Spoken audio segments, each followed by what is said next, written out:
Parshas Savo. This week's Parsha continues the speech, the final wrapping up speech culminating speech of Moshe Rabbeinu as the children of Israel are about to enter the land of Israel. And one of the things they do, Moshe tells them, when you enter the land, you write the entire Sefer Torah, the entire Torah on these stones. And according to the Gemara, it's 12 stones. They're large. They contain the entire Torah. And then there is a ceremony.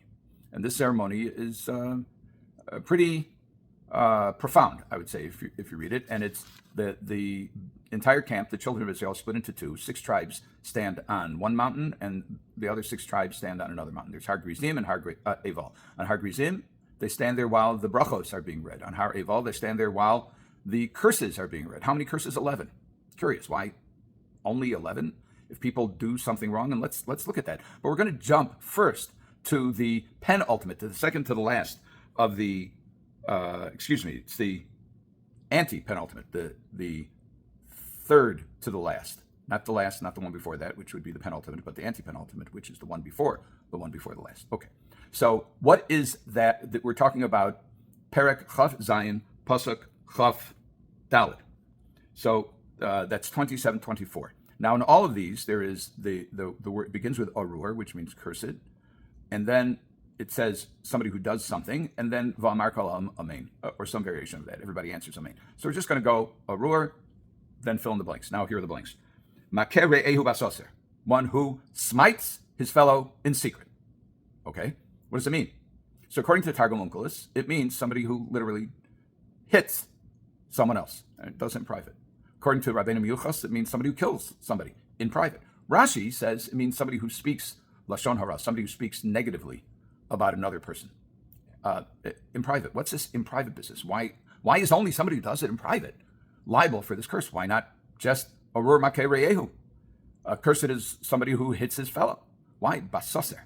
So now let's go back and look at the lineup. There are 11 arurs. There are 11 curses, and we're just going to go run down them and see what they are. They start with pasuk tes vav. First one. All of these begin with cursed be. So we're just going to list the actions, the activities that if someone does, then he's subject to the curse. Somebody who makes a statue or a graven molten image, which is abominable to God, and it is the work of a craftsman, v'sam b'seser, and he places it privately. Whoa, we got this private business again. And this one here, and the one we read before in Pasuk Chavdala, the only time it says it. And what's going on? Why b'seser? Why is the person who does it in public not subject to this curse? Okay, what's next? Makle ovivimo, somebody who belittles his father or mother. Somebody who's masig gavul re'ehu, somebody who moves over unjustly, moves the lot line, moves the border markings of his property that's adjacent to his neighbor's property, said he gets more land illegally. Mashke iver badarach, somebody who misdirects a blind person. Matem mishpat ger yosam almana, somebody who corrupts justice as it applies to the weak and defenseless, such as a convert, an orphan, a widow. Shochev meishes aviv, somebody who lies with his father's wife. Shochev im kol behema, somebody who lies with an animal, who has intimate relations with an animal. Or somebody who sleeps with his sister, born of his mother or of his father. Who sleeps with his mother-in-law. We covered, who hits his Smites, his friend in private. And the next, second to the last, arur lokach shochad lakos nefesh dam naki, somebody who takes a bribe to disadvantage an innocent person. And finally, what looks like a summation, which is arur asher lo yokim es devrei Torah azos lasososam. And accursed is the person who does not keep up, does not help establish these laws, all of this Torah, to do them. Is this a summary of the Torah? It's very strange if it's a summary of the Torah. What is this? What's the significance of these 11 categories? So Rav Hirsch points out that this beseser is the key to understanding. The beseser means in private or stealthily, is the key to understanding this whole passage and what's going on here. The Jews are about to enter Israel. They have a whole new set of laws. They've had a little bit less than 40 years to figure out how to deal with them. And now they're going to be going in from an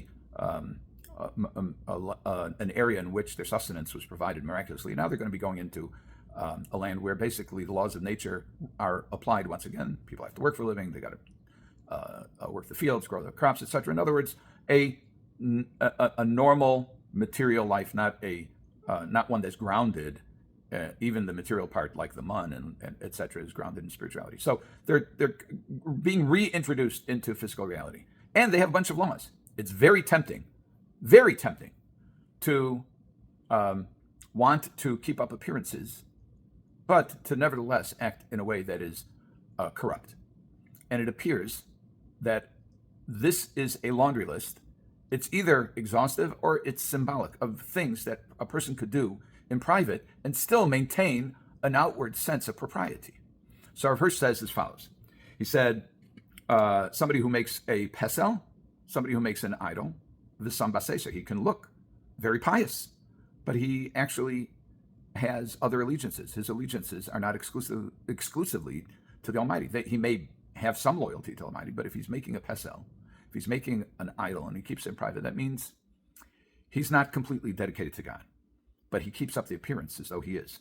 We also have somebody who is outwardly respectful to his parents, but privately he mocks them, he belittles them, he denigrates them.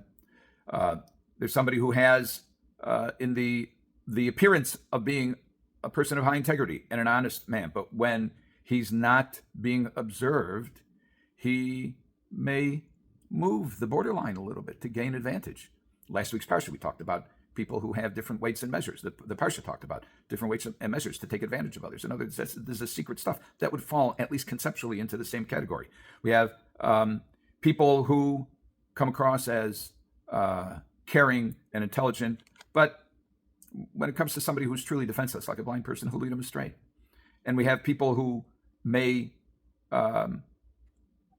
pretend to be highly respected and restrained, but in private they engage in all manner of sexual deviance, licentiousness in intimate privacy.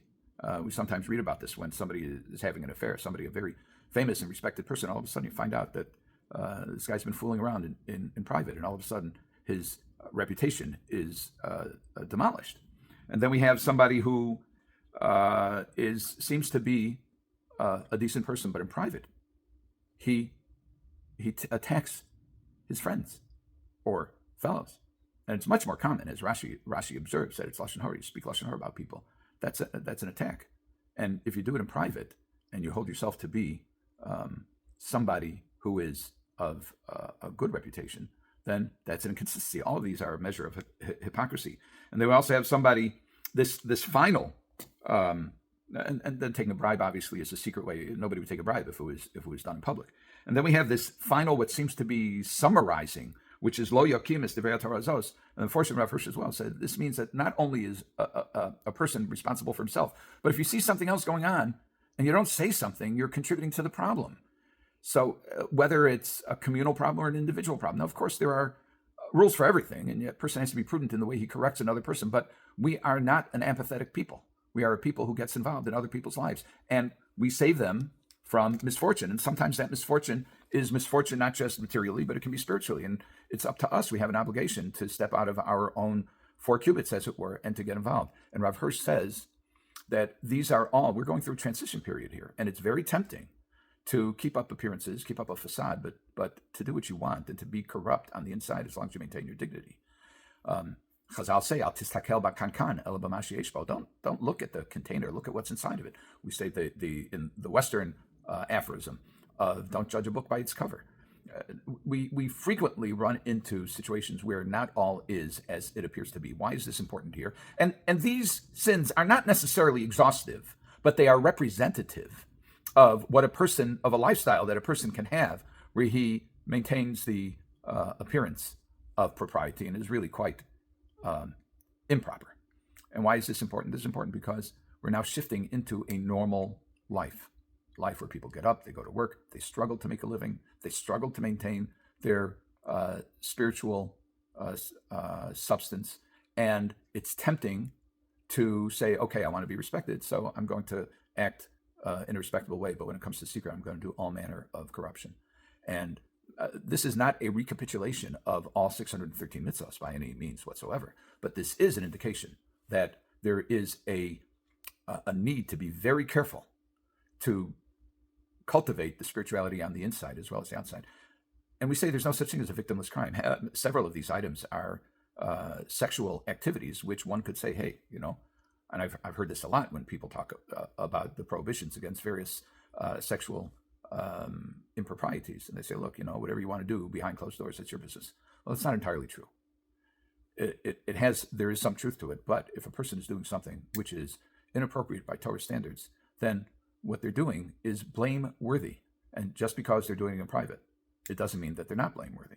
And there is a notion of not being flagrant in your breaches of the law, but a person should not think that just because they do it in private, then they're okay. And as a community, as a people, as a nation, we are held to a higher standard of integrity through and through.